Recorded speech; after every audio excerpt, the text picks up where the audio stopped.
Welcome to the Ring of Fantasy Football Show. My name is Danny Heifetz, and I'm joined by Danny Kelly and Craig Horlbeck. And today we are doing the guys we will not draft. What are you laughing at me for? Honestly, because Austin Gale texted us right as we started saying a clear cup is a choice. Dude, all right. This is an for the energy drink you're drinking. An unnamed energy drink, which I was told I'm not allowed to have with the can because it's like no free ads Looks or whatever. like you haven't had a glass of water Looks like a cup of 3 piss. days. Well, you know what? Maybe it's iced tea or something or a beer. I wish it was that. But no, this is what an energy drink looks like when you pour it out. And I guess I'm not allowed to have the thing up here. The number one player I do not want to draft is whatever's in there. Yeah, bad this teammate. is the chart. You're a bad teammate if this is your color. It's Yeah, really so that's disgusting. Yeah, congrats to me. Yeah. All right, this is an incentive for everyone to watch on YouTube, Spotify, wherever you want to watch on I'm video. disgusted. So yeah, we're gonna go into all the players we're not gonna draft. We're also gonna hit a bunch of news. News keeps coming, so we're gonna keep going through everything, and then stop. Be an adult for once. God, That was on me. What did you do? I don't even know. I just looked at you, Riley.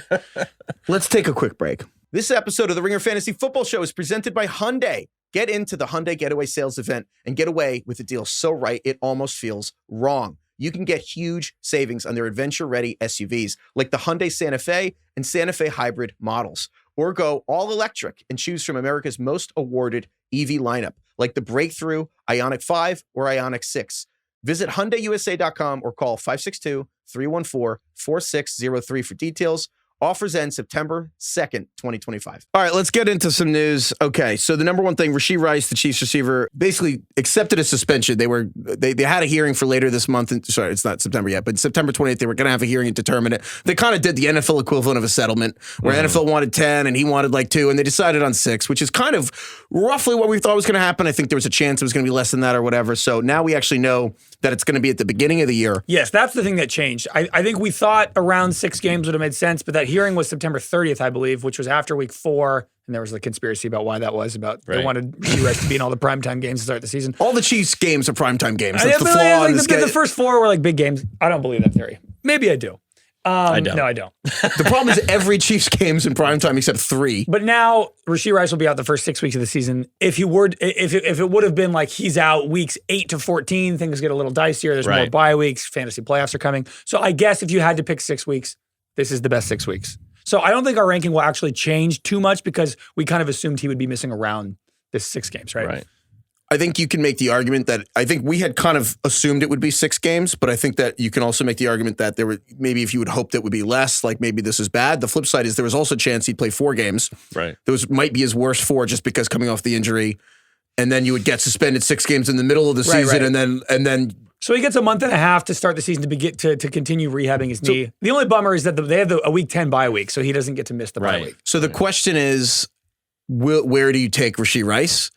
And I think the answer to me is really simple, which is after Ricky Pearsall on the Niners or Matthew Golden on the Packers or Emeka Buka on the Buccaneers, and once those like cool receivers are there, I think Rashee Rice is after those guys, but ahead. He's in the range to me of like once you're near Khalil Shakir with the Bills or Jaden Reed with the Packers or Darnell Mooney on the Falcons or Cooper Kupp on the Seahawks. Basically like kind of boring veterans that are kind of injured but solid when healthy. Or like Rashee Rice, who will miss 6 games and then maybe be a top 12 receiver. Yep. To me, that's just like completely different things. Mm-hmm. And if you're like, I took him in the Ringer League and I kind of actively was like, you know what? This is one of those picks where it will either be the reason I won or lost, as I probably could have gotten a better player here. So I'm okay taking him in that range, but I wouldn't take him over like a Ricky Pearsall. Would you, DK? No, I think, Pearsall's upside. Pearsall also has the upside, I think, that Rashee Rice has in the sense that he could be the number 1 receiver for the 49ers. He could be a top 12, top 24 receiver in fantasy. I think once you get past that kind of range, past like Odunze, then you're getting into guys where just the upside doesn't really seem to be there. Like it's a type of player you can plug into your lineup. He's not going to win you your league. So, I mean, I'm still fine taking Rashee Rice. He showed last year that he could be, top 12 guy, the number 1 receiver in this offense. It's feeling more and more like the Chiefs are going to have a pretty good offense, and they're going to throw it deep more. They're going to be more explosive. The vibes for the offensive line are really good right now.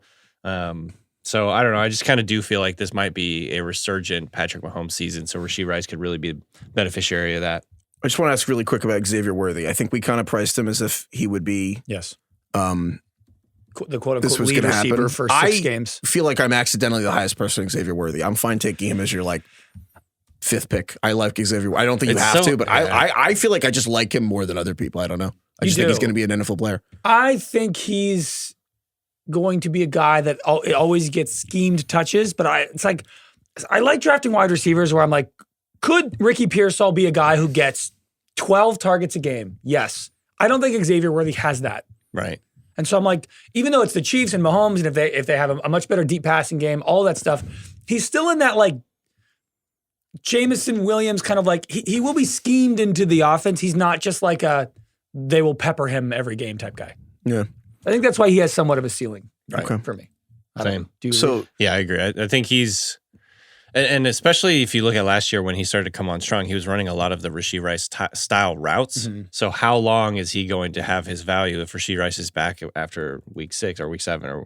So I don't know. It's really hard. It's tough to know his role. It's tough to know whether he's really good or if he just kind of, came on strong last season.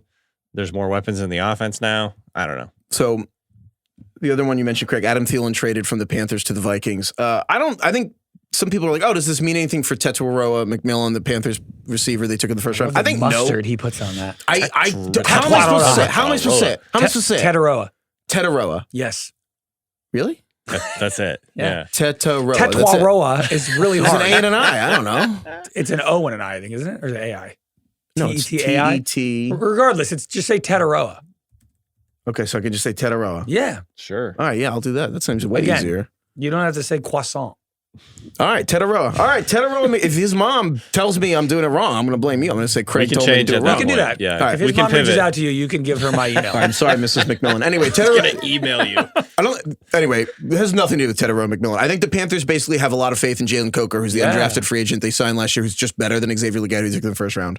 So I think they basically think Jalen Coker can play that role. I also think the Vikings looked at their team and have Justin Jefferson as the number one. Jordan Addison is suspended for the first 3 games of the season for the wet reckless charge. Right. So, and they looked at it and they're like, Jalen Naylor, I don't know, is number 2. J.J. McCarthy's rookie. And I just think they're like, yeah, Adam Thielen, can you play 3 games for us and then be our 3rd receiver? DK. How old is Adam Thielen now? 34? So old. Well, how old is he? He is 35. He just turned 35 5 days ago. Hey, congrats to So he's Adam. basically 34. Just like I'm basically 30. Basically 36. DK, Coker, Jalen Coker. Right. He's like fringe going undrafted. Mm-hmm. Does this change anything? Like, is he now become like a late round dart throw for you? Yeah, I think so. I Yeah. think he's shown enough in the limited amount we've seen him that he has a good connection with Bryce Young. There was a preseason game. I think their first or second preseason game, there was a play where Bryce Young rolled out to the right, nobody was open, and he was like communicating with Coker, and Coker basically got open and went the opposite direction against the grain in the back of the end zone. He found him. I think that was just like a good example of their connection. Coker will be in the NFL longer than Xavier Legette. Yeah, I mean, I wouldn't be that surprised about it. He was obviously the Holy Cross thing is, who knows, like what, it's hard to like extrapolate his production at Holy Cross to the NFL. With the Crusaders, I mean, that was thousands of years, wasn't it? But So, obviously, people were interested in him in the dynasty streets and fantasy because of his production in college, his size, 6'1", 213. I think, and then this obviously clears a way for him to play in the slot primarily early on in the season. So, I mean, he's going to be a starter probably for them. I think, you can play Yeah. Coker. Coker's probably like, honestly, he's probably up there with like Romeo Doubs. The Packers is like the worst player who would probably play like all the time that you could put in your lineup and not be embarrassed. Yeah. And Thielen, same thing, but for the first 3 games of the season while Addison's out. Lions traded Tim Patrick to the Jaguars. I don't think this means anything for fantasy other than just remember when we made fun of the Lions. Isaac Tesla. They traded up to like Isaac Tesla, who other teams had in the 6th. Tesla. Tesla. Nicole Tesla. I wish it was Tesla. Dude, it's actually If you know his mom, reach out. You can email me. it's actually Tesla it's Tesla Roa. I could, there was something Miss. there. Sometimes you got to Dude, shoot or shoot. This has been a 2-week trip, man. You know what? Like the Like, fucking, I think we're all day like, 2, I would have been like on it. I don't know where day 12, I'm losing it. He tried. I actually respect the attempt. I knew there was something there, Yeah. but now is this how players feel when they have to retire? I'm like, I can see the opening, Yeah, but I this is can't exactly see the how hole. players feel. Sometimes you just throw up a brick, I feel like we talked about in the last episode that all of the rookie wide receivers getting a lot of hype. The Matthew Goldens, the Ibuka, all that stuff. They're going super high in drafts. All of the preseason hype, the training camp stuff, like the value's been stripped away. I would say the only guy who has gotten a tremendous amount of preseason hype that is not translating to where he's getting selected in drafts is Isaac Tesla. It's because no one wanted to admit he was good on draft day. And then it's kind of like how basically was like, I changed my mind on Travis Hunter, and you're like, you're a bitch. Yeah. Why change your mind? He hasn't played in the NFL yet. Yeah. So I think no one's willing to admit that they were wrong. He is another guy. I'm willing to admit I was wrong on this. Already. Yeah. He's hasn't played a game yet. You guys know, like I'm just waiting for Brad Holmes is feeling himself as a GM. I mean, there's nobody who talks shit to the media as much as Brad Holmes. Like, he's so offended if we think he made a bad trade or a bad pick or whatever. He was talking to the media, but he was kind of talking about how his scouts didn't want the picks he made that he made anyway, and then those guys were good and fuck them, but he can't say fuck them. My take on all GMs is a little bit like they all kind of go back to the mean at some point, and like Brad Holmes is on one of the GMs all-time are kickers. That's your take? 100%. He's on one of the all-time heaters for a GM I've ever seen in my life. ChatGPT could be a GM. And so anyway, when I think a couple GMs basically just grok, yeah. Didn't he trade like 3 third-round picks to move up to get to Tesla? Which, if you like look at the actual total of the trade, it's like almost giving up a first rounder. Or whatever. So do you think he should now 100% be drafted? I don't know about. It depends. I don't know about that. I meant more a normal 10-12 team league. Should he be drafted? 10 team, no way. He's a priority waiver. I would say. I mean, look, if Jameson Williams gets hurt, Tesla becomes a priority. Yeah. But I think right now, Jameson Williams is going to be much more. 10 or 12 teams, it's more like if he does something in week 1, he's probably going to be our number 1 receiver. Anything deeper than that, or in a dynasty league, like, yeah, you should probably get this guy. Like, he's good to just be a thing. Mainly what I was saying, Craig, is that I was wrong. He was right. So you're he's already good looking. So now I'm not attractive. You're convinced he's good. So what if he's bad? I'm convinced he's good. If he's bad, will you say I actually always knew that, or will you have to say I was wrong again? I'll have to do that. I'll have to be like, actually, you know what? I was originally right. No, you can't do that. The emotional toll. I can't do that? No, because you're admitting you were wrong. So now that's the new base. So now if he's bad, you have to say I was wrong. Everything I said before now is moot. Because then now you can't lose. But if you fill in a bubble in a Scantron, no, I'm losing. I'm fucking admitting I'm wrong. Whatever happens next, you can't lose. Because if he's good, you're like, yeah, I changed my mind. But then if he's bad, you're like, well, I always thought he was bad. Well, he's not bad. He's good, man. Have you seen him? Until he's bad. Yeah, look how fast he runs. Right. The other one I want to mention, Kaleb McGarry, the right tackle for the Falcons, is going to miss the season, it turns out. He just signed a contract extension. That sucks. I think it does suck. I'm upset about this. I know. So he's the right tackle for the Falcons, which is weirdly important because Michael Penix is one of the few lefties in the NFL. So he's actually the blindside protector. Not that weird. Unweirdly important. Yeah, you're lefty. I feel like that never comes up on the show. That is true, yeah. Yeah, left-handed bias in the world. It's kind of prejudice against us. Weird.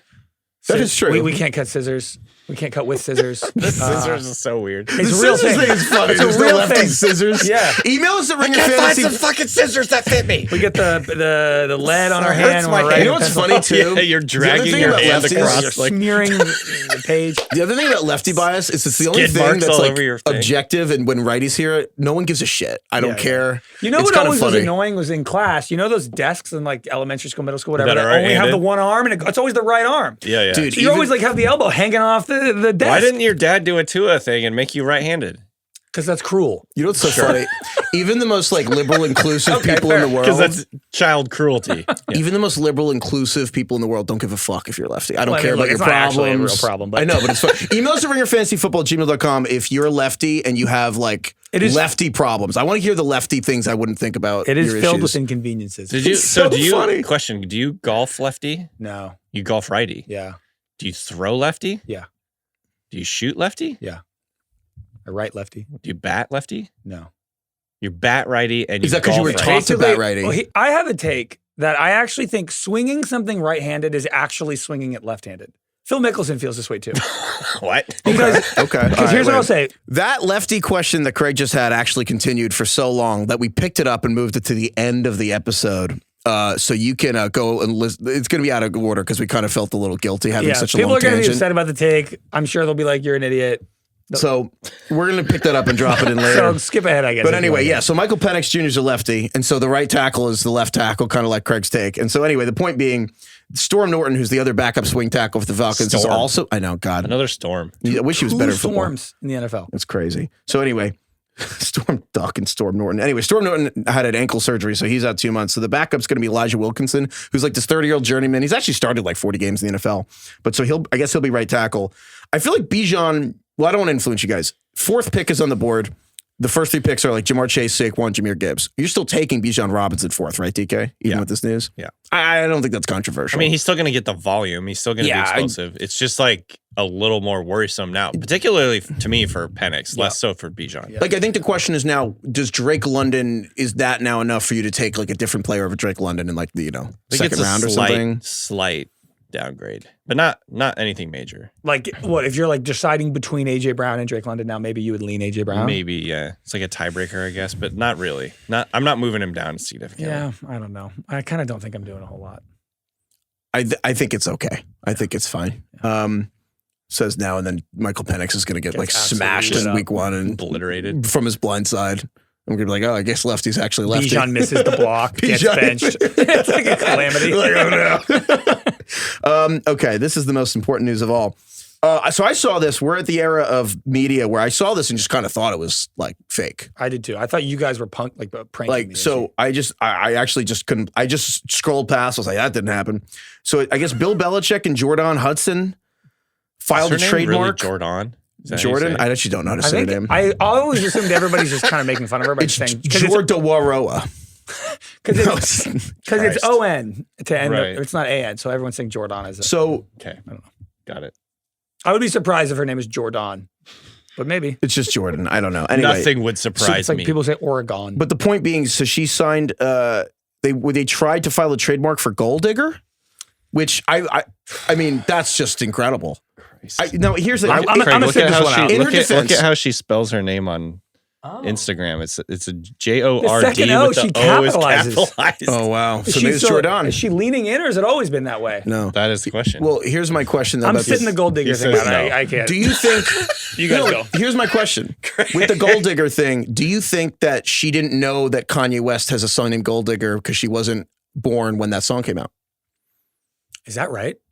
No, but it sounds true. It's close enough. She was like 3 years old when that song came out. The point is, it was close enough. People should stop trying to get trademarks. Trademarking things that existed before you were alive is preposterous. Right. It's like a common expression. Yeah, like I said, I'm going to sit this one out. I hate everything about You can't. You're on a podcast. Here's the deal. I'm not allowing you to sit this out. I just like hate everything about this. Like I hate that they're like leaning into the bit. This actually is like more and more convincing me that he's senile. Like I don't know what's going on. How is he allowing this? Right. So wait, so we're asking the wrong question. How the fuck is he allowing this? We're asking the wrong question. He's going to start it's a jewelry company, correct? That they want to launch. Really? Oh, that's smart. I know, but I'm like, God. That's brilliant. You market it to the women who are dating really rich 80-year-old men. That's smart. Maybe he truly just like has no idea that any of this is happening, and he's not online at all. He's not on the internet. He's like unaware this is a problem. He's just like not online. No one's told him. Honestly, maybe. Because this is shocking. If I were him, the second I would see this, I would. That's a great. It would be hell to pay. What should we file? Should we file a trademark for something? What's the funniest thing we could file a trademark for? We're like, we invented this. Pardon my take. God.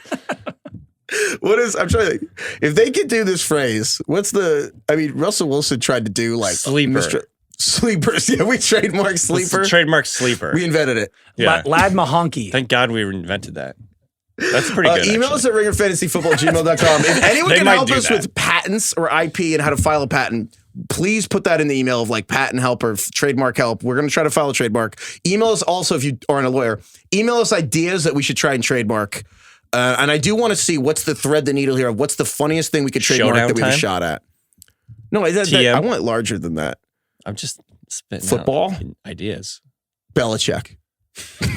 Can we get the rights to Fantasy the name? Jordan. Trademark Jordan. Now you're just talking about extortion. Jordan. Yeah. Oh my God. Anyway, whatever. What is she doing? I don't know, man. Okay. All right. Let's get into the guys we're not drafting. And yeah, it's like every year, this is the kind of guys that we just want to be honest that even when we're in we have our rankings and then like guys come and like, fuck every time. You know what? I hate myself. That one did jump out to me. I wasn't going to say I did clock that. Whatever, man. You know what? I'm so tired. My brain doesn't work.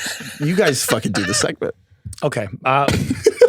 The first player that I am not drafting this year, and again, this is all relative. If this person was going dead last in drafts, I would when they show up at cost, we're like, yeah, exactly. It's just like basically the idea is You see them in the rankings, you see them in the draft room or whatever. They're there when you're drafting, but no part of you ever even considers taking them at that spot. Yeah. It's like they don't exist. My first one is Baker Mayfield, who I just think is going way too high. He's going as the QB7, 72nd overall, so it's like the 7th, 8th round. This is his 8th offensive coordinator in 8 seasons. God, that is insane. Him and Jalen Hurts are both. They haven't had the same coordinator in like 10 years.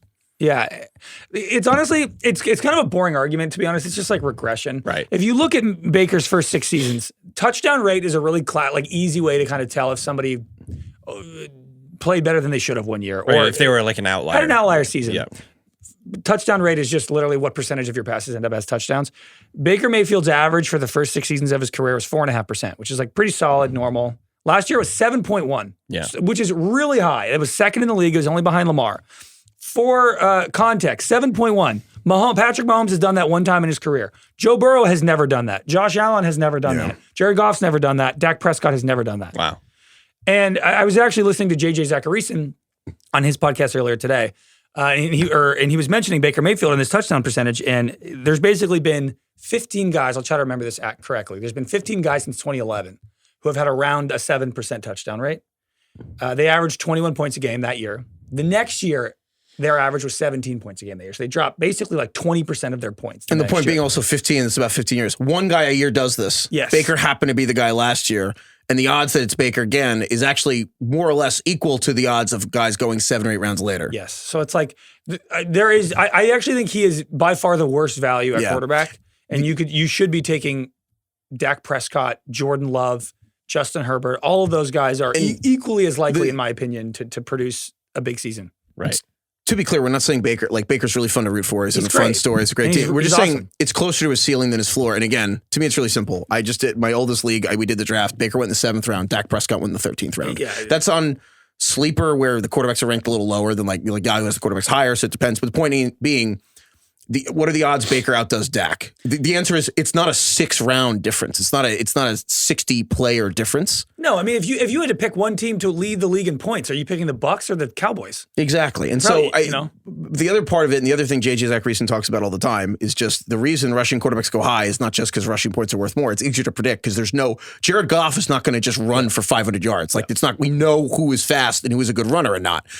The pocket passers, whether you throw for a lot of yards and touchdowns, is not dependent on skill. It's dependent on skill, a million other things, your offensive environment, and the need to do it because your defense collapsing either through lack of talent or injuries, and you need to throw a lot, running game. Like Joe Burrow could do what he did last year again, but if the Bengals had the best defense in the NFL, the Bengals wouldn't want Joe Burrow to have to do it again. And so that's kind of the point too. I think it's random. The other thing to add here is you probably would. I don't know if your take would be quite this strong for Baker if Cohen was still there. Yeah, and obviously he's losing his coordinator. And it's like Josh Grizzard. You could take, Josh Grizzard. Are you really like? I mean, Josh Grizzard might end up being the next Sean McVay. We don't know. Do you think if his name was like Josh Nelson, would you not feel this way? Right. Yeah. Yes. Grizzard.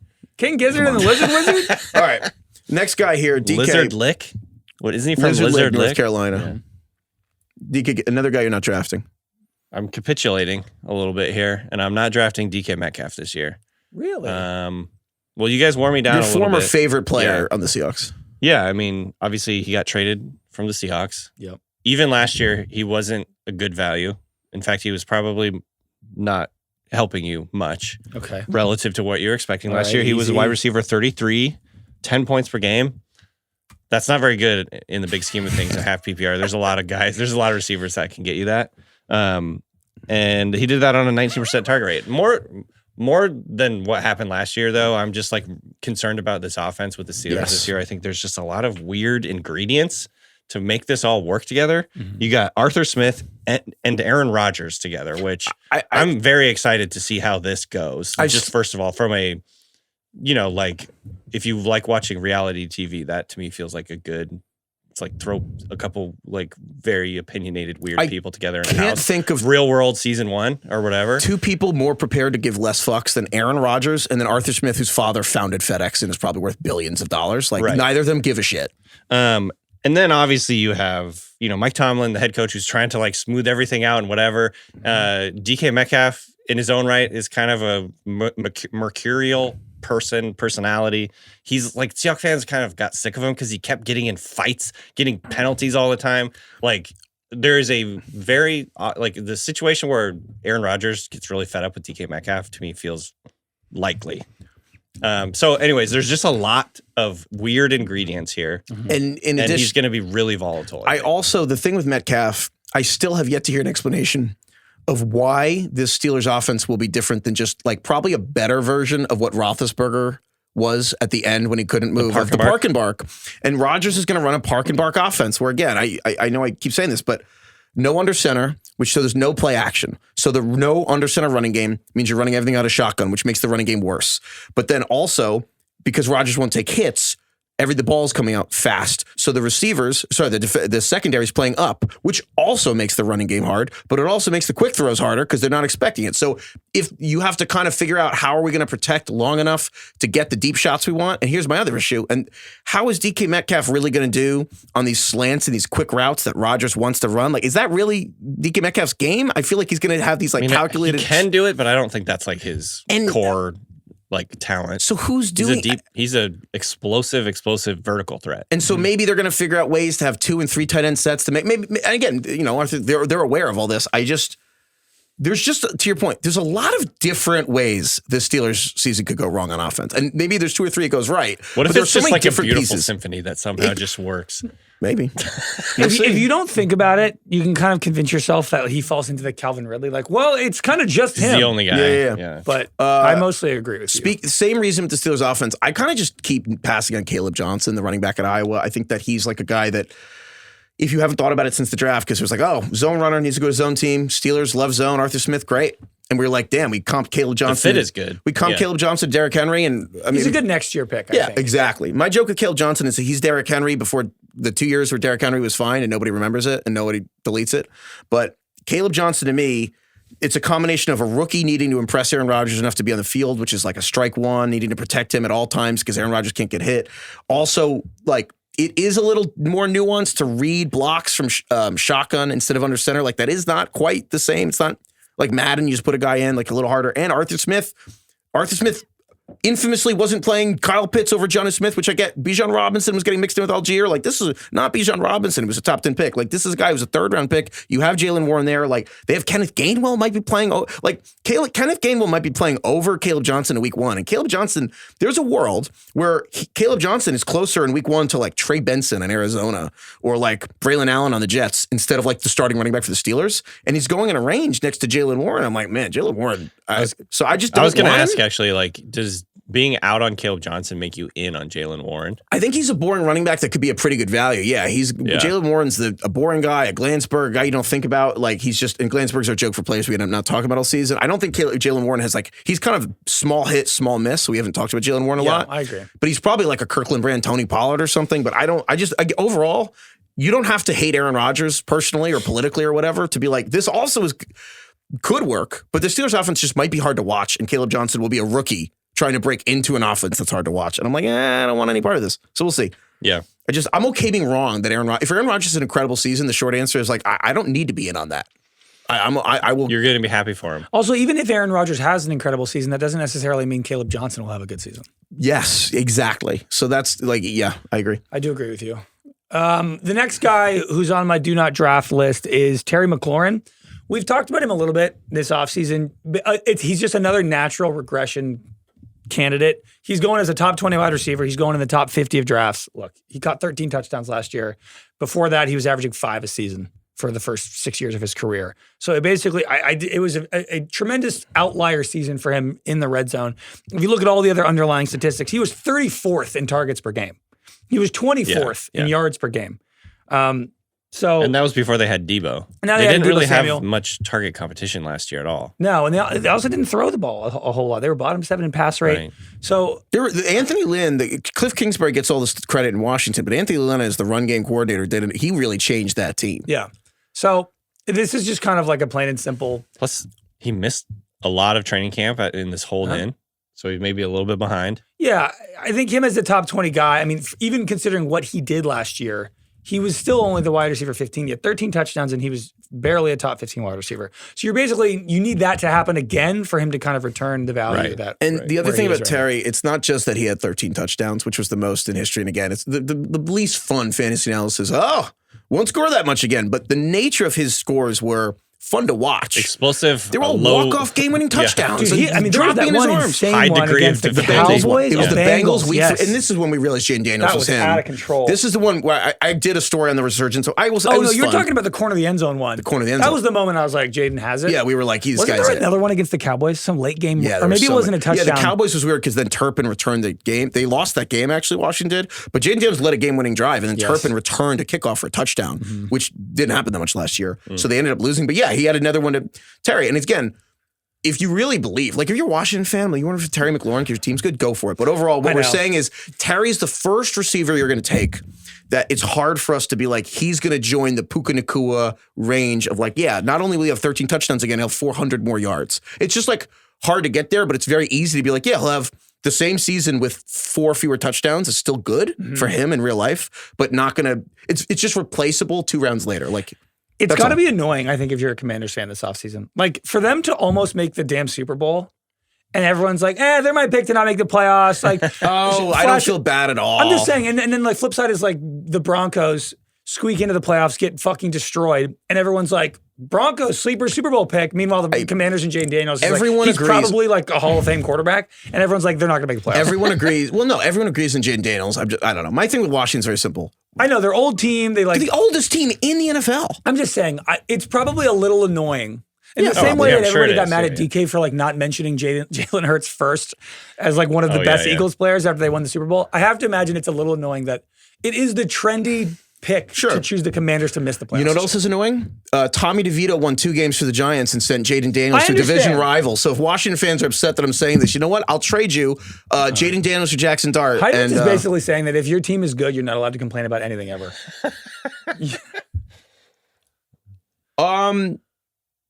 He just doesn't feel bad for you. Yeah, no, that's it. Yeah, you complain. I just don't give a shit. All I said was it's probably annoying for them. But that's fair. You're right. I'm just getting jaded because the Giants are the worst team, literally by record points. Everything with the Jets less, like since I've been an adult, and the Yankees somehow made the World Series only to have the worst inning in the history of the World Series, and that was and now they're worse. You know what? Whatever. No one gives a shit. So you're complaining that the Yankees made the World Series?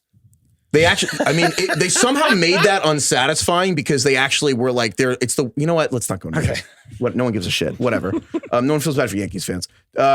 Correct. No one, whatever. Fuck. That's like the last team of all time that you could say. Yeah. You know what? No one, what are you saying? No one feels bad for me. That's my point. Week 1 of college football is finally here, and FanDuel is kicking things off with a no-sweat bet just for you. That means you can place any bet on college football this week, and if it doesn't hit, you get it back in bonus bets. Whether you're riding with your alma mater or backing a top 10 matchup, FanDuel has you covered with live betting, game props, alternate lines, and more. I am kind of obsessed with the fact that Arch Manning is going to be playing versus Ohio State, and I think they'll probably get rocked, but I'm not going to lie. Eli Manning won me 2 Super Bowls, and you know what? I'm riding with the family. So, like, I'm betting on Arch Manning, and I kind of just want to have a little skin in the game in the fact that maybe isn't Texas like the first #1 seed to be underdogs in like 20 years or something crazy? Which both sounds right. Like, I don't know if you how can you be the #1 seed if you're not favored in the first game It's of the a funny test because Ohio State... The #1 ranked team? Yeah. People get mad when the national champion loses all their good players. Like, Ibuka and Henderson, all these guys. Like, and Will Howard, like everyone loses. And like, oh, you're automatically #1. But it's also funny that then the betting market team. Yeah, it's a funny thing. So I just kind of want to bet on Arch in particular. Like, you want to take Texas? It's weird because I guess when I say it, they're the #1 team, but they feel like the underdog. They literally are. If Arch Manning comes in and throws for 400 yards, like that's cool. I will say, if Arch Manning gets no matter what happens, it's cool for content. But that game is going to be awesome. So, I'm rolling with Arch Man. I think the world will be a little more fun if Arch Manning's actually cool, like actually good at football. Absolutely, for sure. So bet confidently because with a no sweat bet, even your first miss comes with a second chance. Download the FanDuel app now or head to FanDuel.com/RingerFantasy to get started.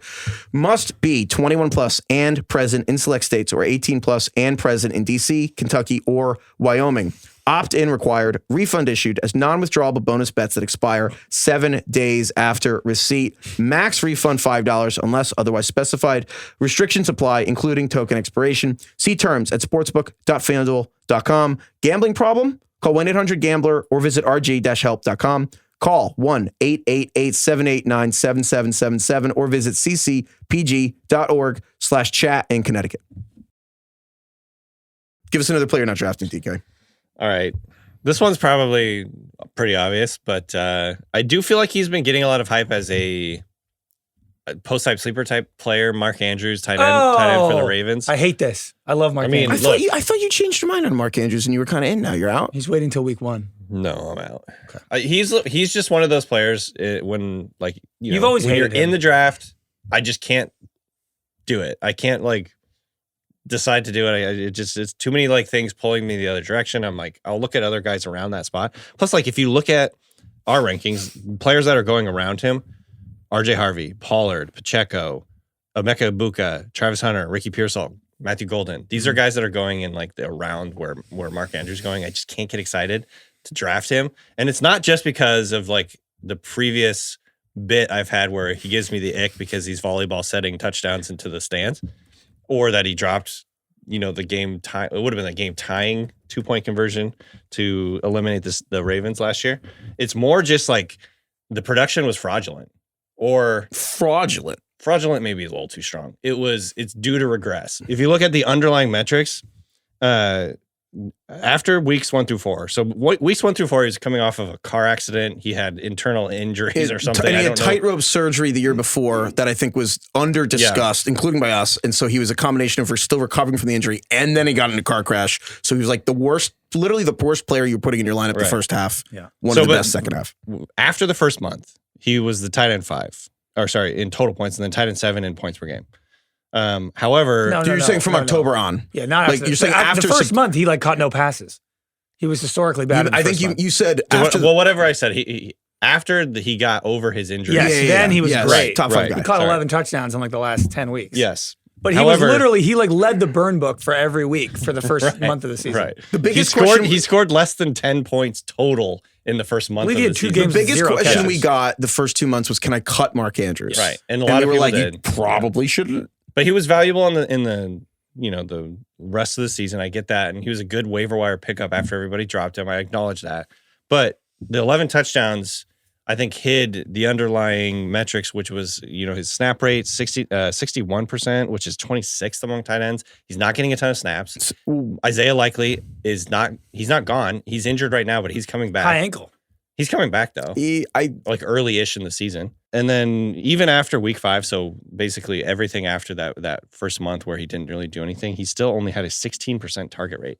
So I hear everything you're saying. It's so volatile. He just needs touchdowns to be valuable. This is a good example of a Rorschach test of just I guess that's not what it is, but just different people can look at the same thing and see two different things. Everything you're saying is correct.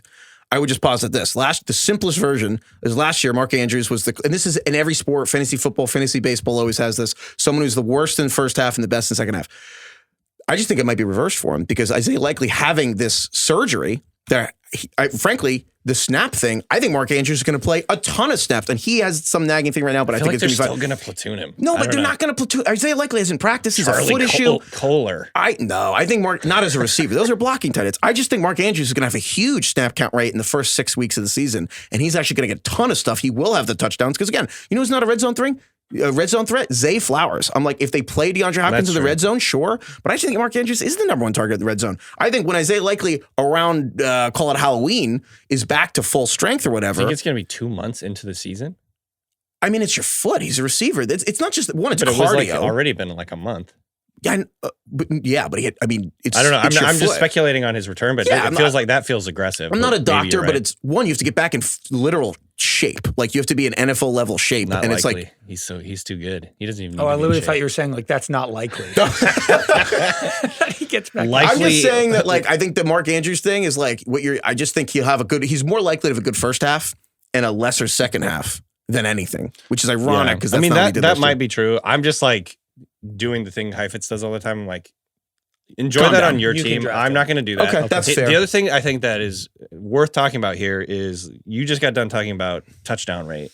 Lamar Jackson was number 1 in touchdown rate last year. I think he threw 41 touchdowns. 43. You don't think he'll have 10 touchdown passes for every 41? interception again? Which was an Probably, all-time he was mark. like almost 9% touchdown rate. 41. What was it? 41 touchdowns. Literally 4 41 to 4. Yep. 41 touchdowns, 4 picks, which every time Craig says he should win the MVP, I'm like, no. And then like that is Lamar quite the is stat. one of the players you probably least expect to regress significantly because he's just Well, they're kind of an outlier in general, but he's probably not going to do that again. He's probably not going to have like a 9% touchdown rate. So I don't know. I'm just like, you're betting too much on this insane efficiency in the red zone and touchdowns every week. From Mark Andrews or Travis Kelce?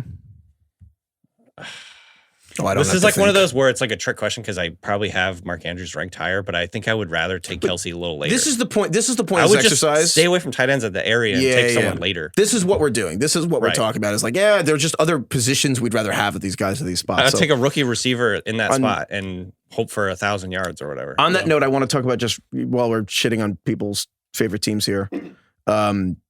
Between my Giants and your Steelers, Kenneth Walker for the Seahawks is a guy that I just don't see anymore in drafts, and I hate to say it because I like him. He's so high variance. I totally get that. I love. It's too bad because this is everything I like about it. I like the Kenneth Walker. I like the way he plays. I think he's actually per route, or just per run, like one of the most visually distinctive players. Yeah. It's very rare to see like a player. bow-legged. Yeah, you just see. You just see something you don't never runs see like on a a football pit field. bull. Yeah. It's unbelievable, dude. He did that suplex. That I He mean, totally does. Oh my shit. That's wild. he does. The Saquon's reverse hurdle market corrected Ken Walker as just doing the thing I'd never seen on a football field where he did the suplex thing. Yeah. Anyway, the point is like a fucking flip. Yeah. it was unbelievable. I'd never seen anything like it. It's like legitimately a wrestling move. Yeah, it was crazy. But I believe in the Seahawks offense. I do think the coordinator change from Ryan Grubb last year to Clint Kubiak this year in the offensive line, I do kind of buy the argument that they have the talent, the scheme shift. I do think the Seahawks could be that quiet juggernaut, the team that makes the leap like the Lions a couple years ago. I think it could be the Seahawks with everything, like great defense, running the ball. My issue is very simple. I don't want to use my 4th pick on Ken Walker, who just always has foot issues. Seems like, I'm not a doctor, seems like he will have to have a foot issue kind of managed all season with practice workloads. He's also got like oblique issues, it's just that which is leg. actually more worrisome to me. It's just the leg. It's like these legs. For him, I believe it's always the right leg, and it's like ankle issues accumulate. To the obliques. thigh bone. Exactly. Hip bone connected to the shin bone to the foot. I don't know whatever. What's the word. What is the song? The point is the way your weight distributes. Eventually, everything affects everything. Are you actually googling that song right now? The hip bone's connected to the leg bone. Is it leg? What were we gonna say? Femur. It's for 5-year-olds. Thigh bone. But what is the leg bone connected? All the ghosts are just Does the leg screaming go to right shin? now. Is it leg to shin? Is it hip? No, to there's another leg bone. There's your knee. Damn Your bone. shin isn't below your knee. Your shin. There's I'm something. asking what the song is. Do they? You're asking me about. I never know the lyrics to songs, Actually, including this one. physically can't. He doesn't understand what I'm saying.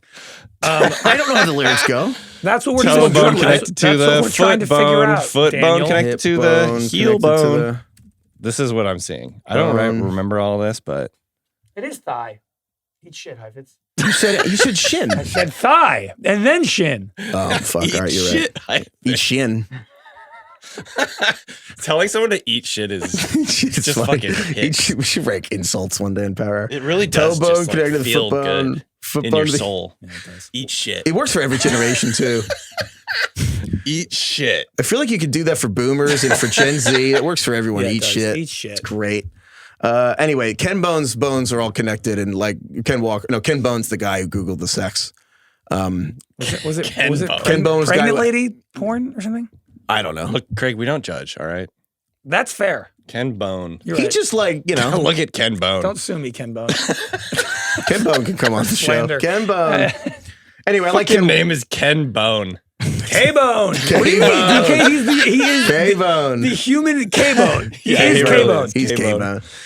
K-Bone. He's your favorite person. K-Bone. K-Bone's Ken what a legend. Bone. Ahead of his Ken time. Bone. Ahead of his time. Now we'd be like, don't kink shame Ken Bone. I was gonna say he's not like actually canceled, right? He just No, it was just like, wow, we found his porn online, and now he it's was like, the oh, whatever. originator of Milkshake Duct, wasn't he? Yeah, no, the problem is at the time me? that was a scam. This is the What'd you call me? Wait, milkshake. Do you know the origination of Milkshake Duck? There was like a famous tweet. It was basically like, oh, I don't know it like by heart, whatever, but it was like, oh, milkshake duck. The duck is drinking a milkshake. Yeah. We love the milkshake Yeah, duck. yeah. And then it's like, I'm sorry to say the milkshake duck is racist or whatever. Like, it's just a it tweet was format. just an earlier era of the internet because I think that was the Romney-Obama election. It's the same year that the biggest things we had going on was Mitt Romney said binders full of women we were trying to hire, and like he put his dog on his car 50 years ago, and that was a political scandal at the time. I thought it was the Hillary. I thought he asked Hillary a question. Was that not right? Maybe it was then. I thought it was 2016. I could be wrong. It was 2016. Yeah. It was the Hillary election. Okay, well, that actually makes it even funnier that was a problem. It was peak. It was right when, like, it was peak. The second you get famous, we're going to look up everything you've ever done online. Except for Donald Trump. Well, where we don't, and then they found, didn't they find his Reddit account or something like that? And he was liking some stuff. I'll give you 100 guesses to guess what his occupation is. Nurse. Egyptologist. No, those are both good guesses. Private detective. Getting further away. Systems network engineer. Former fighter pilot. Okay. No, further. I'll just tell you, he was a power plant worker. Okay. Ken Bone, the power plant worker. I mean, just actually, like the real life. It's kind of a normal job. Homer Simpson. Yeah, so he is Homer Simpson. Anyway, my point is just very simple. Ken Walker has a bunch of foot bone injuries connected to his other injuries. And I'm like, you know what, Zach Charbonnet, strike one is all the injuries. Strike two is his backup is literally an elite backup. He's a top 4 backup running back is Zach Charbonnet. Yeah. Zach Charbonnet is going 7 rounds later. I'd rather just have Zach Charbonnet in the 10th round than take Ken Walker in the 4th round and then strike 3 as he re-injures the foot. And I'm like, oh no, Zach Charbonnet is just going to have this job all year. Yeah. I just would rather Charbonnet, so I'm not taking Charbonnet is fun. You can, but that's risky. It's this simple though. It's this simple. It's like, can you guarantee you get Charbonnet? That's the reason I don't like Ken Walker drafting is I feel like I kind of need to get Charbonnet now. Yes, and at that point, why don't I just take Charbonnet? No. And then if Ken Walker's good, whatever. Okay. I don't have any problem with taking Charbonnet. I think that's a good pick. The only backup running back. The only running back I take over Zach Charbonnet as a backup is David Montgomery. Good. That's a good transition because I want to actually just talk this through with you guys. David Montgomery is tentatively on my do not draft list, which is funny because I literally drafted him in the Ringer League. However, I drafted him in the 10th round, I think, and he's one of those guys where when you see him where he's actually ranked, I kind of think you always just let him go. But if he's there 2 or 3 rounds later, he immediately becomes like a wonderful bench player, a wonderful flex player. Right. But I don't know, other than Jahmyr Gibbs getting hurt, I think the upside is getting smaller and smaller with him as Gibbs gets more and more involved, more prominent, all that stuff. Also, the Lions lost 7 coaches. They lost their offensive coordinator. They lost their passing game coordinator. They lost their tight ends coach. Take down the offensive line a couple spots where we're trying not to think about it. Yeah, their guards are a second-year 6th rounder and a rookie. They lost their center, huge. Frank Ragnow. And, they were historically good last year. They averaged over 3 points per drive. Only 4 teams have done that in the 2000s. So I'm just like, they ran a ton of touchdowns and they were second in the league in rushing touchdowns. That's the thing I was going to say too, is like, are they going to run for that many touchdowns again? The problem is they basically did it 2 years in a row. But again, Ben Johnson. But 2023 and 2024, they ran for top 5 in rushing touchdowns. I think I'm kind of like, he might be the most like rock solid floor play, but every year the upside starts to disappear a little bit. So I'm kind of like, if he falls a round or two, great pick. At value right now, like ADP, he's going 53rd overall. He's going around like Travion Henderson and RJ Harvey. And I'm like, I don't know. Yeah. Those guys have so much more upside to me. The epitome of a boring guy. He's going around Patrick Mahomes, Ted McMillan, Xavier Worthy, all of these dudes that can like really explode. Mm-hmm. I don't know. How do you feel about that? How do you feel? I don't know if he I would like him a lot. I think he's very good. Yeah. I understand what you're saying. I think I agree with you on almost everything other Maybe than he wouldn't be on my don't draft list. It's not like don't draft David Montgomery, which is ironic because he's actually one of my favorite real life players. Yeah, of course. I feel like he's not going to be a bad pick. But here's the thing. I agree, and I know that because I just never take him. Yeah. And it's like that's the point of the exercise. I love him as a player. The Lions are so fun to watch. I want the Lions to be good. But overall, the thing with David Montgomery is he's the epitome of you like having him in your flex, but for you'll never really win your league because of Montgomery unless Jahmyr Gibbs goes down, which is kind of shitty to like, you know what I mean? So you're kind of end up basically you're paying for like this like solid flex guy, but it's a floor play. It's a floor play, which is in the part of your draft where you want ceiling plays. Yeah. That's so exactly like it. Xavier Worthy, maybe the floor is a little, but the ceiling for Xavier Worthy is like, oh, well, he's Rashee Rice now. I am the captain now. And you're like, oh, wow. Yeah. And you could do that for all these receivers, which I won't go through, of like DK Metcalf, Jameson Williams, Calvin Ridley, like, Ted McMillan. I'll go through all these guys. The ceiling play is the reason you're taking them. And then there's Montgomery, which is just a floor thing. But he's a weird guy for us to rank because there's modeling and projections. And it's hard to come out with like a season-long number for him that accounts for, well, if Gibbs pulls his groin or whatever, then he could do this and whatever. But in reality, that's actually one of the reasons that Jahmyr Gibbs is ranked so high, because if anything happens to David Montgomery, who's like 30, 29. He's 28, shockingly. He's young. He actually just turned 28. That's actually wild. Which makes no sense. That's like how Ramondre's 27. And I'm like, what? I know. David Montgomery. He's 26. I would have bet a lot of money he was 30. Yeah. So God, I love him though.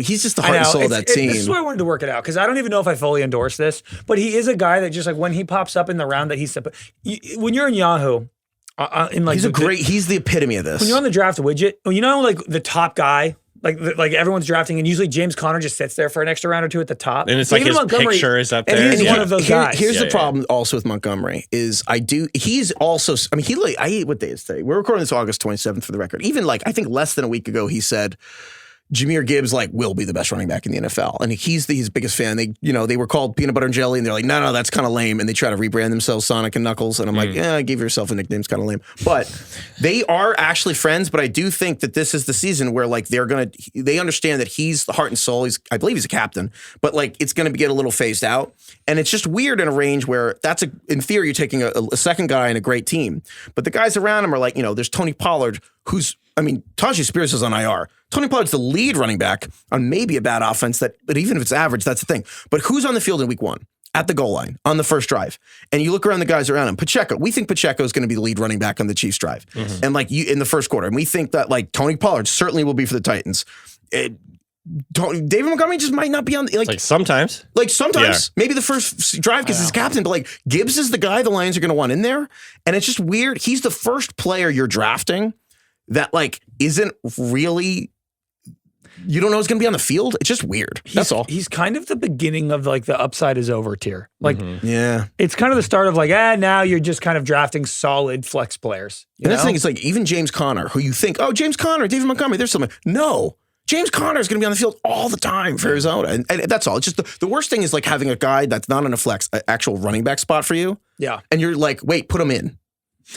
Put him on the game, please. Sorry, I know I'm repeating myself, but it's a hard game. It's a hard thing to follow during a game. You want a player who's on the field. Speaking of which, Joe Mixon, I know we keep repeating ourselves on this one too, but it's really simple. We've been on this for like a month, but basically Joe Mixon, I don't think, now they're kind of openly saying what we had thought, which is they won't even acknowledge he will play the season. Exactly. So he is I wild. think we're moving him down even again, but basically I think that if you have an IR spot in your league and you want to take him in like round 14, and so people are starting to take kickers, sure.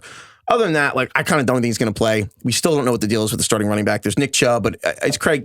Nick Chubb is a empty calorie guy that look, if Nick Chubb makes it through the whole season on a bunch of volume touches, like that's an awesome story. It's unlikely. Sure. I still think he will start the year in September as their leading guy, but over the course of the season, Dameon Pierce for Houston, Woody Marks, someone's going to emerge. It's also possible the Texans O-line just sucks, and actually none of these guys are good. Nick Chubb is probably the best bet by far to get you like 11 points in week 1. I don't know if that matters. 11 points a game, ultimately. It's kind of like if you're really desperate for running backs, sure. I think Dameon Pierce is like, if you're telling me someone of the Texans running backs win your league, it's probably Dameon Pierce or Marks over Chubb. Yeah. Mixon is like, unless you have an IR spot, probably you shouldn't draft him. Any other guys you're just kind of like, you don't even see, like kind of invisible to you as people do the drafts? And this guy's a very good player. I just have not been drafting Chris Olave for the Saints. I think, and obviously the concussion concern is, I would say, primary for that. Yeah. But also, if you look a little bit more, obviously, the quarterback situation is in flux. Rattler is going to be the starter to start the season. We might see Shuck later on in the season. It's probably not going to be a very efficient, explosive offense. But more importantly, I just think Rashid Shaheed and Chris Olave are closer in the way that they're going to be utilized and their overall just talent as players than their ADP would indicate. And right now, Olave is the 76th overall player according to Fantasy Pros, wide receiver 33, and Rashid Shaheed is the wide receiver 54, going 145th. I would just rather wait for Shaheed. I think you're scooping up the value that you can get in the Saints offense by doing that. I think they're probably going to have somewhat similar production, and you don't have as much. Obviously, Shaheed's not been the healthiest player either, but like you don't have. It's a much cheaper bet that way. What you just said, DK, which is basically... This is like the Charbonnet Walker thing for me. Instead of taking Chris Olave at cost, just take Rashid Shaheed at cost. I wish that's one of the number one things I wish we had communicated. I had communicated more when I was... The amount of times I said the Saints I don't like the Saints offense. I wish I had framed it that way. Yeah. Of instead of Kamara in the 4th round or Olave in the 8th round or whatever, like please just take Shaheed like outside the top 100. And I think you're dead on because I think he's going to be a complete receiver and he checks every box we always talk about of the last guys that get the validation of we believe what you're doing are like guys like 7th round undrafted player. It's undrafted, like the later you go in the draft, the more you have to do it for us to actually accept we were wrong. Mm-hmm. Brock Purdy as the last pick. Amon-Ra St. Brown had to be like a top 7 receiver for like basically like a season and a half before we admitted it was going to keep going. Kyron Williams, Chase Brown, like all these guys, we just never. And Shaheed is like the classic. No one wants to. He's just such an outlier that people are afraid to get on board and then look dumb. Because of what Craig said at the beginning of the show of, oh, so you change your mind so you can't go back later? But like that's what people. So I think that's a great call. The other thing I just want to note, I was going through my notes and I found about Olave from last year. And this is like, you know, if you don't want to draft this way, that's fine. But this is how I increasingly think of fantasy as I get older. Is like, I just wrote down, I don't like watching Chris Olave play. Every time he gets tackled, I kind of like put my fingers, like I kind of watch Chris Olave through my fingers, kind of like Tua. And if you don't give a shit about that, that's fine. But when I watched the Dolphins, it's too bad because Tua was like one of my favorite players ever in college football history. And then I think since the hip, it's been a mess. Mm-hmm. But like, Olave, like just he gets hit and I'm like, and I'm like, man, so that's my Sunday. I'm going to watch Chris Olave and Spencer Rattler try to find Olave on a play and then Olave gets hit. And I'm like, that sounds stressful. I'm like, how about I just remove that cortisone from my Sundays? It's a bummer, but I agree. Now we have to drop in the argument we had about the lefties. Right. So we should just dropping that here. Stop and be like, you're going to hear that right now. And you're here now. When you're swinging a golf club, quote unquote, right-handed, the most important arm is the fucking left arm. Right. That is the lead arm. That is the arm you focus on. That is the arm you need to be straight. That is the arm that determines the contact with the ball. You are really, it is a left-hand dominant swing if you are swinging, quote unquote, right-handed. Same with baseball. The left hand is, oh, Jesus. What were you saying about your left hand? Bang! The accuracy. God, dude. I'm soaking wet. It actually is seltzer. That is what you're supposed to use to get stains out. So. Thank you. So you're extra clean now. I actually just did you a favor. You're welcome. Yeah, thank you. So as he was saying, Craig has tremendous control and hand-eye with his left hand, right, Craig? That Do was you your point? Want to stop and clean up? Or no? Absolutely not. This is all it's staying fine. in the show. Greg, thanks for that. Hold on, I needed to spur. Is that the cold open? Is that what we put on Instagram? That was Christ, I'm incredible. going to move my water over here. How many spills have been on this trip on this show?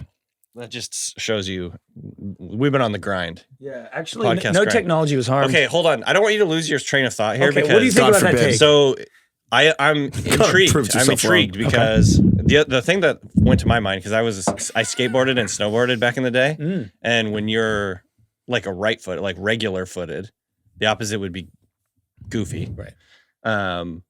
Your left leg is the one that's forward. For what? Goofy or regular? For regular. Okay. And you think left foot is So you're saying forward? righties, So it is left kind foot of, it is forward. a little bit skateboarded, weird. so I don't know. So Wait, like, hold on. You're saying a righty, your left foot's forward.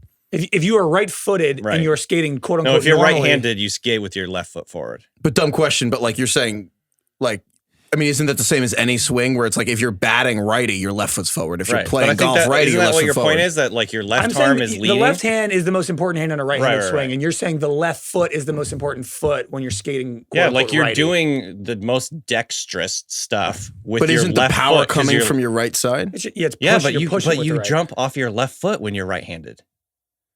I never learned to snowboard. When you try jump off your right foot, you'll like almost fall down. Wait, what? What are you talking about? Are you talking about skateboarding? No, I'm just talking about like playing basketball. Go jump off your right foot. You do. Oh yeah, you jump off your right foot. You for a jump off lefty your layup. opposite foot. That's correct. But is that just because you're trying to put a basket in with your right hand? And That's like, just the nature of like. I'm just saying I running. can jump. That's 'cause I opposite hand, can't- opposite leg. That's because I'm not good enough at basketball to be like, I'm going to finish the shot lefty. And so I have to. I don't know what it right? means. I'm not like making a point. I'm just saying it is kind of funny. The real truth of it is, it's not like I bat lefty or righty because I knew as a kid that like I think that's a left-handed dominated swing. I probably did it because like my dad showed me how to hit a baseball and I did that. How many people? So he did actually do child abuse. He showed you how to do it right-handed. I guess. But yes, everything single-handed I do left-handed, but if I like baseball and golf, I would do. So how many people tuned into this episode for the first time, having never listened to us wanting fantasy advice before their draft and just heard that? The left hand or right hand? Picked it up and moved it to the back of the show. Like Phil Mickelson is right-handed, but he plays golf lefty. What? Yeah. Oh, I didn't know that. And he thinks it helps That's him because wild. his right hand is the most dexterous, and that's what's most important for the swing. Interesting. Yeah. I don't know. I think it's an interesting theory, actually. I think Heifetz likes it, but he doesn't want to admit it Because I think this is a classic He's Heifetz like, this take. this should have been my take. It's such a classic Heifetz take to be like, actually, the left hand is the important one in the right-handed swing. And he's been very quiet. Either you think it's dumb as shit or you secretly love it. He's like, get off of my. I wish we'd done this at the end of the episode. Well, we cut it, put it at the much end. to get. Can we cut it and put it at the end? Sure, yeah. Okay, yeah. I like that. In that case, then I will say, yeah. I guess it's weird to me that ambidextrous people feel this way because as someone who I'm very imbalanced coordination wise, like my left hand, I can't throw lefty. I can't do anything lefty. Mm-hmm. And the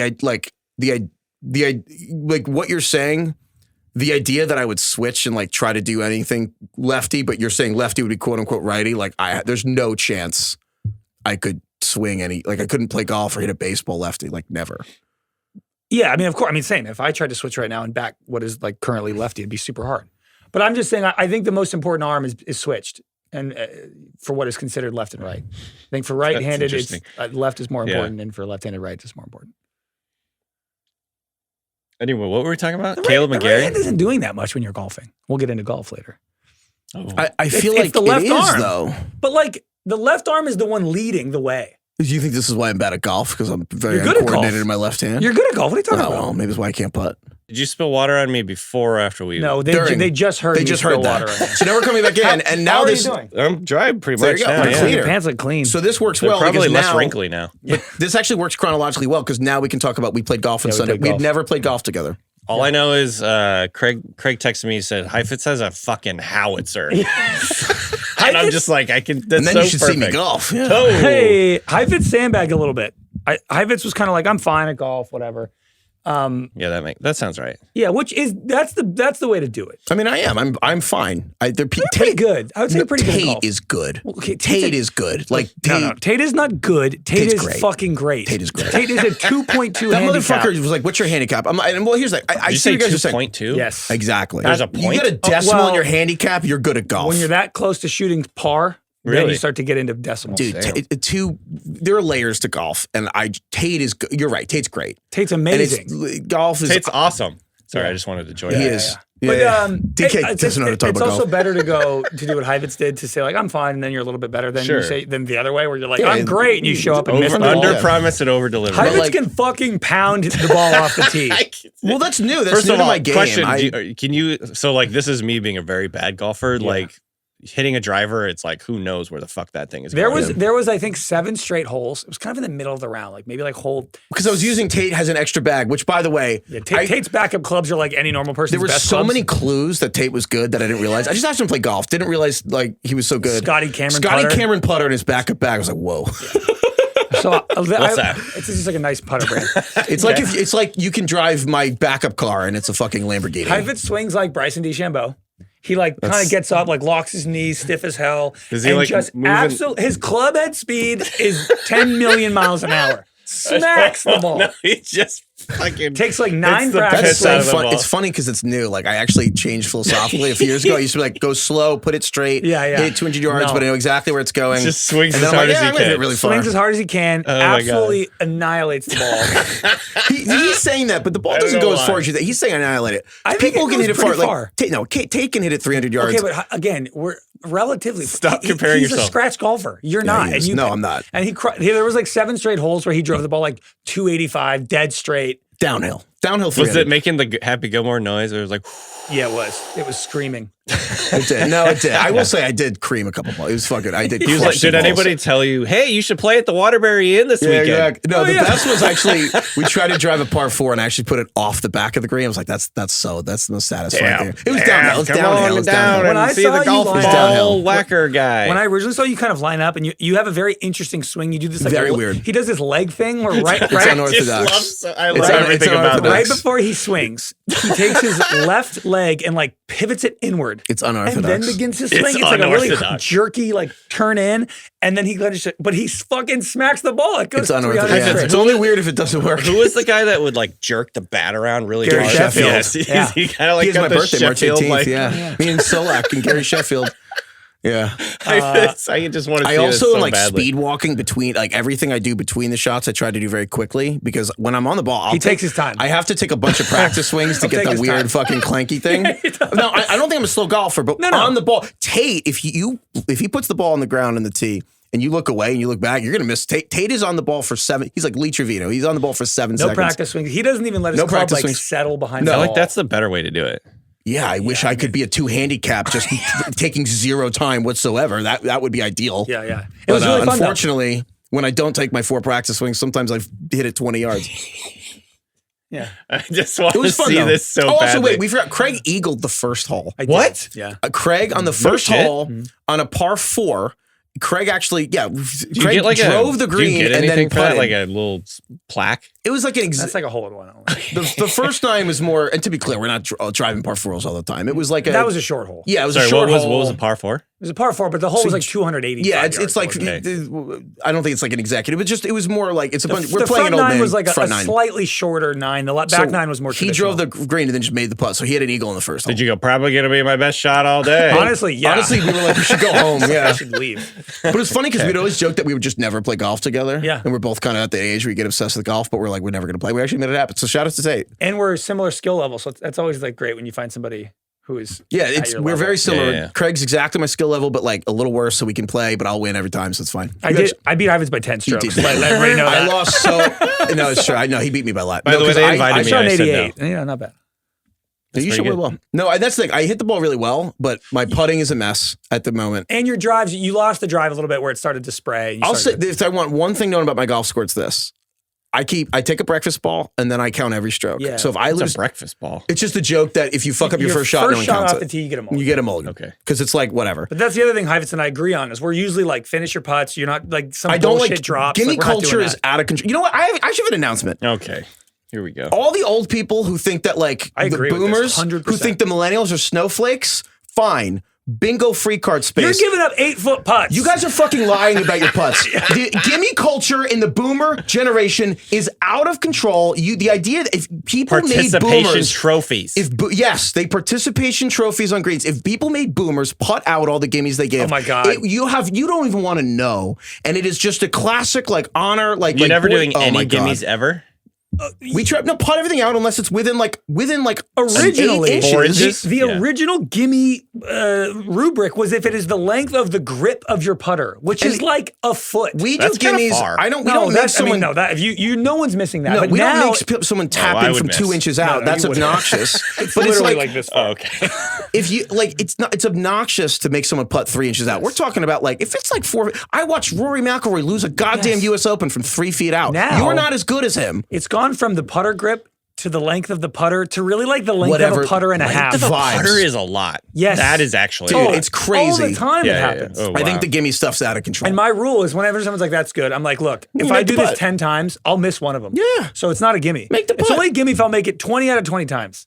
Right. So we agree on that. And I will say, when I'm playing a course, I've never played actually in LA before. So when I'm playing a course, and the course we played today was really cool. It was really fun. It's in the valley, so it's like hilly and all this stuff. It's and I'm challenging. like, so if I hit a ball out, we're talking like 100. I will. I do want to defend 95. I do want to defend my 99 for a second and just say my putting was horrific. I just changed my putt, and it was a tough day for me. Okay. But I will say, I hit a ball, defends his golf score. If I lose a ball off the tee, yeah. And I'm like, well, I'm not dropping. I want to hit another ball. And I lose that one. I'm like, all right, well, I guess I'm going to get a triple bogey quad on this one. And that is what happened to me. I lost a lot of tee shots. And you know what? I had a great time. Yeah. He played very, very good. He just, the last like 6 holes, he lost his driver and he hit a bunch of balls OB, and that catches up with you. But you played great.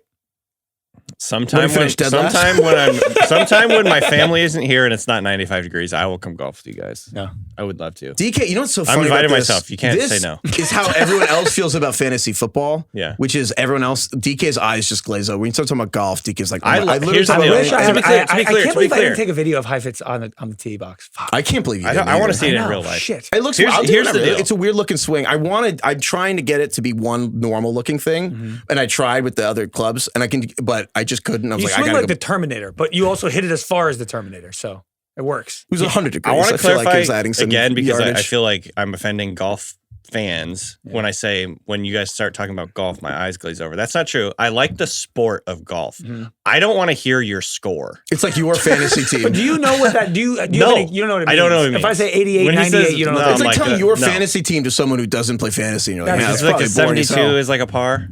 Yes. Okay. There you go. Look at you. There you go. But like you like the Netflix show. But like when you say I shot or whatever and blah blah, and you start to talk about like the bogey I got on 9. I'm like, I don't fucking care. If you shoot in the that. 70s, you're great. If you shoot in the 80s, you're really good. If you shoot in the 90s, you're solid. Right? Yeah. Around there. And if you're in the hundreds, then you're just for doing it for fun. Even low 100s, I would say, is like you can play a little. And once you get north of like 110, it's it gets a little more difficult. Right. I mean, my style of golf is like I've never actually kept score because I fucking suck. What's the other thing? How do you feel about you probably would have shot in a 12 on this hole, but you just give yourself a snowman? Like the cap at the triple? Or the cap at the snowman? You have to do that because eventually what happens is you kind of, if you actually play competitive golf, you start to, so like the reason I had ones where I just picked up a couple times because I was like, I'm going to take a quad here, like a par 4, and I was like, I get pace of play and all that stuff. No, it's not, well, it's pace of play for sure, but the other reason is people end up strategically in basically, oh no, I had a couple 120s before, and so you enter a tournament and maybe you're like, let's say you're 9 handicap. Suddenly you're like a 14. And then this is where you start losing. And so it gets like, it's actually because unfair. The blow-ups inflate your handicap inaccurately. If I had counted my score accurately because I lost so many balls, I would have been like, I probably would have been like, if I had taken, what am I going to do? Take a 12 because I lost 3 balls in that one hole? I know. And I'm like, but overall though, then I would actually have a crazy competitive advantage if I wanted to play someone competitively. Yes. Because I'm like, my handicap is not representative of what I'm going to shoot on this. I will say, like, when you're not playing competitively, it is kind of annoying. I'm not saying you did this because that's not the case at all. But like when you're playing with somebody else and it's like, I like struggle my way to a double bogey on a par 5. And then I'm thinking, and the other guy's OB 4 times. He's like, give me an 8. And I'm like, you were not 1 stroke worse. You were 7 that's strokes fair worse. Where it's like you almost should keep the real score, and then like when you put it into the handicap system, if you do that, you should put it. You're right about that. You know what I mean? Where it's like you fucking got a 12 and you're giving yourself a 7. No, that's fair. Because it's like it is a golf faux pas. You can't give yourself a 12 because you're like that's actually it's kind of bullshit in a funny way. Speaking of golf faux pas, I have a question about like just the golf. I like the game of golf. I think it's funny, like all the tradition and everything. No, that's good. Ask us because everyone turned the show off. What's the worst? It's just us 3. It's just the 3. No one's listening. The producers they all left. Yeah. What is the worst golf? What's the word I'm looking? Not tradition, but like etiquette. The best and the worst golf etiquette. What do you mean best? Like our favorite? Or like which one actually you like the most, and then which one do you think is stupid? So there's 2. Well, there's I guess maybe you could just start with the one. There's fancy country club golf, and then there's, for lack of what I'll call municipal golf. And like I mean I love munis. Like I live in DC. The etiquette that I like is like you don't talk in somebody's backswing. You can't talk. You don't. So you don't want people to think it's a rock concert. Some people, ruining golf. This is golf. That was actually shanties. when I lost that 2 balls in a rock concert. Tate Frazier was like, "Go back to your shanties." You don't walk in front of somebody's line on the green. Yeah, that's you're not supposed to do that. Fucks up the lie or whatever. Yeah, you don't want to like step on their line. The real big one is, although I have met a couple people who are like, I actually don't like when you are talking then stop talking during my swing. But for the most part, you don't talk while someone's like hitting the ball. Like that's big. That's the biggest one. And I think if you want to be like a next level guy, I actually have learned that I have just, no offense to my friends listening, I have better vision than most of my friends. So I've learned that I actually, which is ironic because I'm bad at remembering things. Like but you can track people's balls. I can track people's balls. So I've learned that like I actually try to tell people where it's going. That's nice. Which I was worried would annoy people. I'm like, actually the 3rd tree in the shade, go be like Simba's. He's like the Ted Williams of tracking your ball. Yeah. What's the etiquette that you think is bullshit? Rules or etiquette? Because there's the rules. The dumbest rule of golf is that if you hit a ball where there's a lot, well, the actual rules of golf about how teeing up works and if you lose a ball, you're supposed to go back is funny. But to me, there's a dumb rule that if your ball lands in a divot, you have to hit it out of the divot. I'd have hit it off of Frankenstein's fat. Yeah, exactly. Foot. But I'm like, you hit it in the fairway. I'm man-made. It's man-made like a sprinkler. Right. Take your shot. Yeah. Divot's man-made. He's right, Mr. Gilmore. I'm afraid he's right. Nothing we can do. That's the stupidest. The head of the PGA. I'm afraid he's right, Mr. Gilmore. Take your shot. Like they fucking allow him to hit it down a tube that goes thump, out the middle. Anyway, all right, well. I don't know what the etiquette is that's like annoying that I don't like. I kind of like playing. Like you're not allowed to drive the golf cart on. Are you allowed to drive on the fairway? Well, that's a rule. Like the cart will literally shut off if you get too close to the green. Well, that's the new electronic. No, the point is the course like itself. Like the Waymos of the golf carts. Yes, honestly, they based on rain. Oh yeah, you made him get in a Waymo. They're based on how much the rain or whatever is going on. They'll let you drive to certain places. So sometimes no fairways, but you cannot drive in the green unless literally Donald Trump drives his cart to the green every day, which is funny. But other than that, no, you're not supposed to. What's your guys' take on using a golf cart in general? Oh, I fucking love it.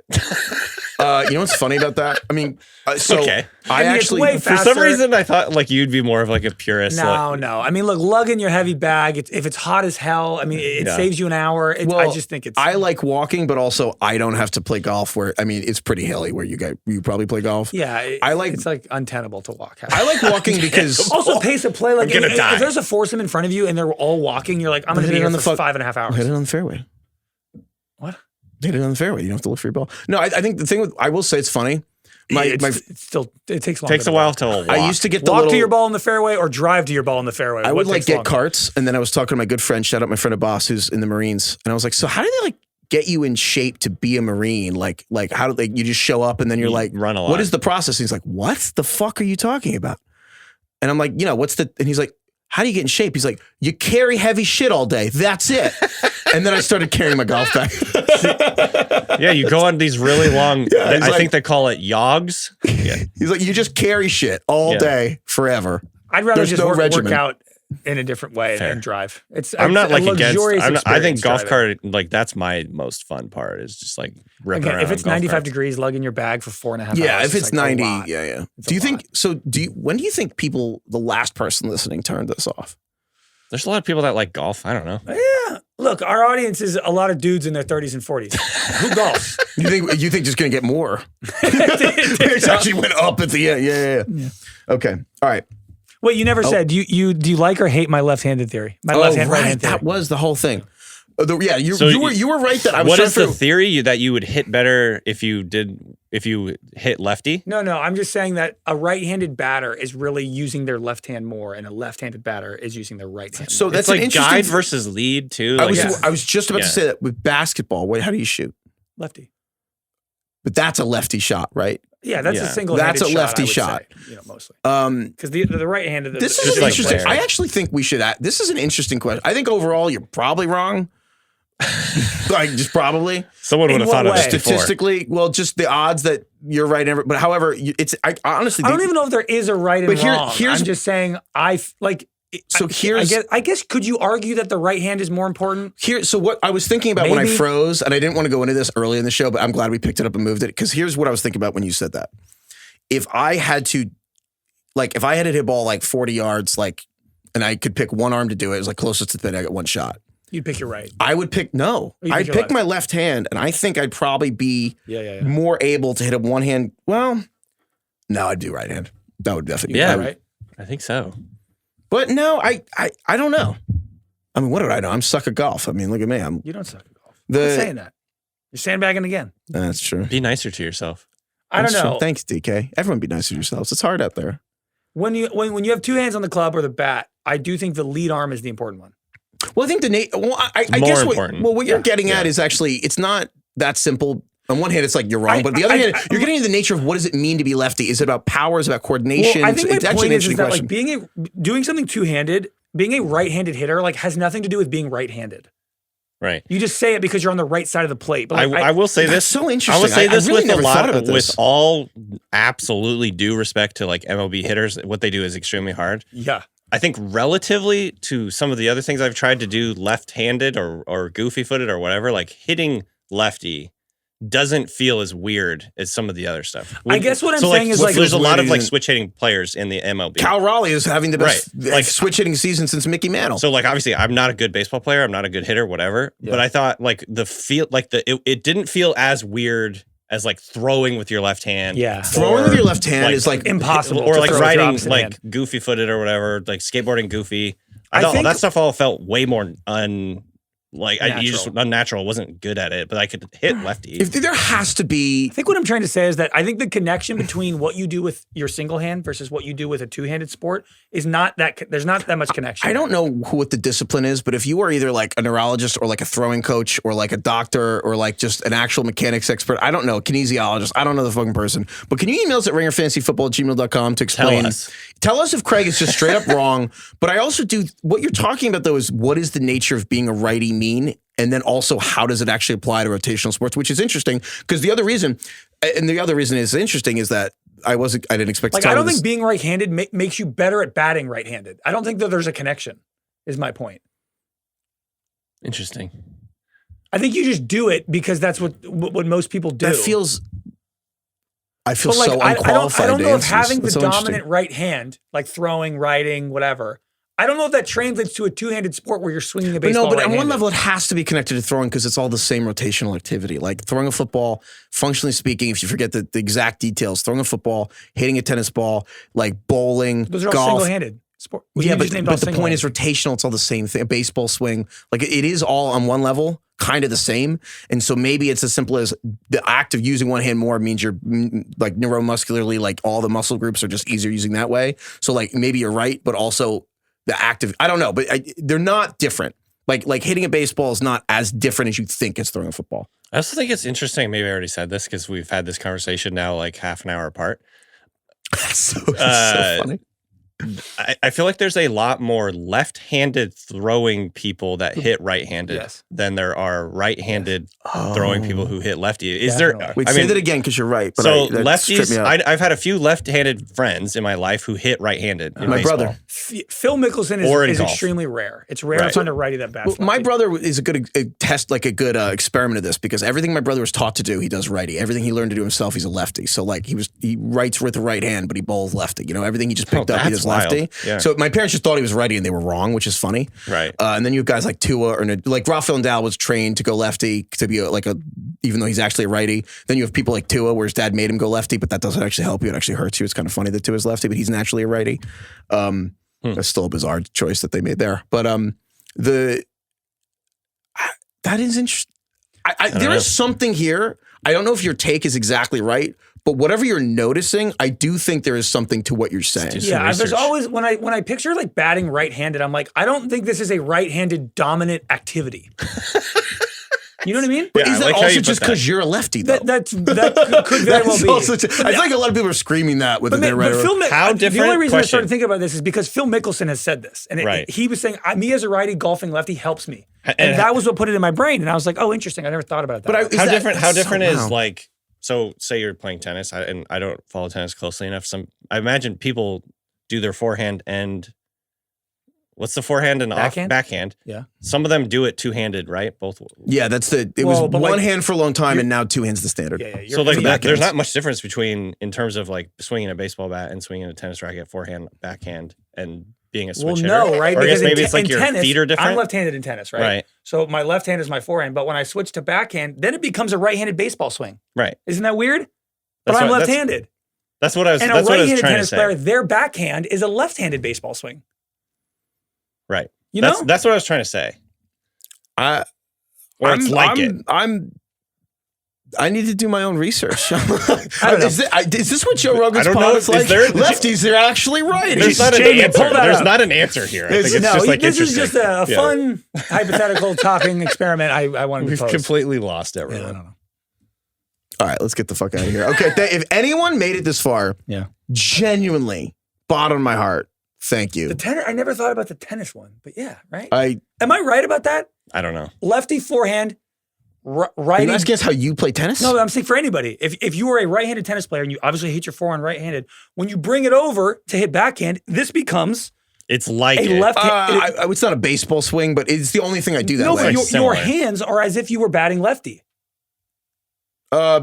Close enough, sure. It's the grip's a little different, but yeah. Which hand is on top of the other is a left-handed baseball. My buddy Logan was a really good tennis player. I'll ask him. Okay, ask Logan. But it's interesting too because what's funny about the backhand is it's almost hard for me. You're right, but it took me a second because I would never hold my hands for a backhand the way you would for a baseball bat. So I actually had to think and cut to the middle of. Yeah, but I haven't played tennis enough to really know what the fuck. I can't picture it.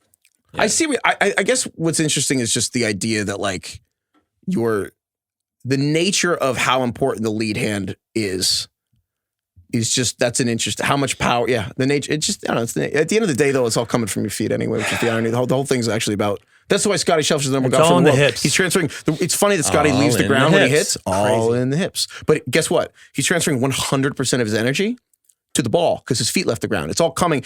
Like all this stuff is just a rotational kinetic chain. You know how like Jordan Love and Rogers like are off the ground when they throw? That's like Scotty's in the air when he hits the ball. It's literally the same thing. You are creating a chain of kinetic energy from your feet, the tip of your toes, through the tips of your fingers into the ball. And it is just arm strength, as we know, it has nothing to do with that. It's core strength, and it's how much of the energy leaks from your kinetic chain from your feet to your arm. And when Scotty, what I just said is the most accurate possible explanation, and you were going to make fun of me, but I don't care. No, I wasn't at all. Oh, okay, sorry. Just reminds me of the, like, I've seen like on edge bits on like Instagram of golf teachers with all the shit they like will put on the ground and like where you're supposed to golf swing Instagram's through dangerous. and like have like something around your waist and like all this shit. I'm like, I don't know. It sounds complicated. Wait, I was about to end the show and I went on that rant. God damn it. Let's get the fuck out of here. You know the Dak Prescott hip thing? Yeah. That's kind of what Heifetz does right before he swings. He that goes, is what I do. Yeah, that really is what I do. That is exactly what it is. Yeah. Oh God. All right, I gotta go golfing with. Thank you, DK. Thank you, Craig. Thank you, Dak, for the invite. Honestly, Tom Brady helped my golf swing a lot. Thanks, Tate, for taking us golfing.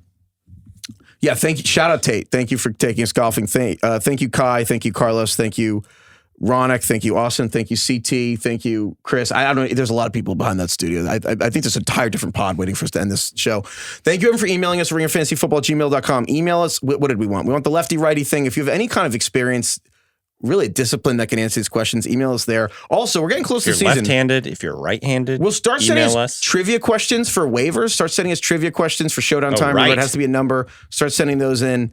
And email us whatever else we asked for. Thank you to everyone. And thank you, Lord. Whoa. Thank you, Nerf Herder. Someone named a band after the slur in Star Wars? Yeah. Wow. Scruffy okay, looking. Sure. Who's scruffy looking? It's an old school punk band. The reason I thought of them is they have one of their favorite songs, or one of my favorite songs, is called Golf Shirt. Okay. Look it up. Good. Old, just like, I guess, I don't know how you describe them. California pop punk. Maybe they're not from California. But I always wonder what like cherished childhood memory is deleted from DK's brain so that he could keep the knowledge that Golf Shirt was performed by Nerf Herder.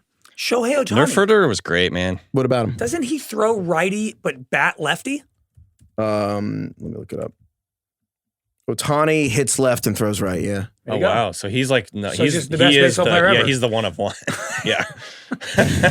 Craig knows the way to my heart. I fucking love like, how many? so much. Okay, so the best baseball player ever. Right. Ohtani's my favorite play. Ohtani's my favorite thing that's ever happened in sports that had nothing to do with my team. Okay, I don't know now if this is, but Gemini says Freddie Freeman, Bryce Harper, Kristen Yelich, Joey Votto, Ty Cobb, Ted Williams, Yogi Berra, all throw right, bat left.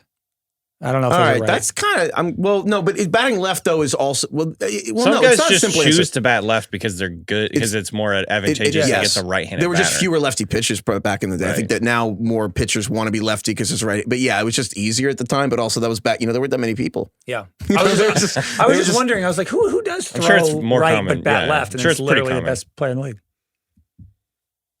I don't know what you've identified. Something's there. But there is something about what you're discussing that's interesting. Right. And the other interesting thing while we're doing this is I think there'd be more lefty quarterbacks, but coaches don't want to teach lefties because it's just, frankly, it's annoying. Can we complain about that, lefties? Yeah. Oh, do we have grounds to bitch about that? Didn't I just talk about this in the show the other day, or did we cut it? That Steve Young was moved his freshman year at BYU. He was quarterback. New coach comes in. The old new coach was like, fuck this, put him at safety because he's like, we got to flip all our plays. Which is so annoying. Flipping plays. We got to flip the plays. Which on one hand is like, should have just put it on the overhead projector. Just flip the screen, flip the thing over. That's easy. Overhead projectors have been lost. But on the other hand, I'm like, I get it. Like you're going to teach everyone differently for the. But here's the thing: the next coach came in, guy fired. Wonder why? Because he didn't know Steve Young was a good quarterback. And the guy's just one day because he was like, let's make Steve Young a safety. Steve Young's too much work. So this new coach comes in. Steve Young's the third string safety. And Steve Young on the scout team just has to throw a football back down the sideline. The coach is like, what the fuck was that? It's like Uncle Rico. He's like, and he literally was like, what happened? He's like, yeah, I was quarterback. He's like, you're the quarterback now. And that's how BYU. Such a classic fucking movie trope. I hear that and I think about how many guys like just never got that second chance of like they were converted. And like how many guys could have been me? Like my high school coach said I couldn't be quarterback. I think all the time about Terrell Pryor, like in NIL era. Probably could have been pretty incredible. Anyway, whatever. Us lefties, man, we have it hard. All right. Yeah, email us to Lefty Bias too. All right. Goodbye, everyone.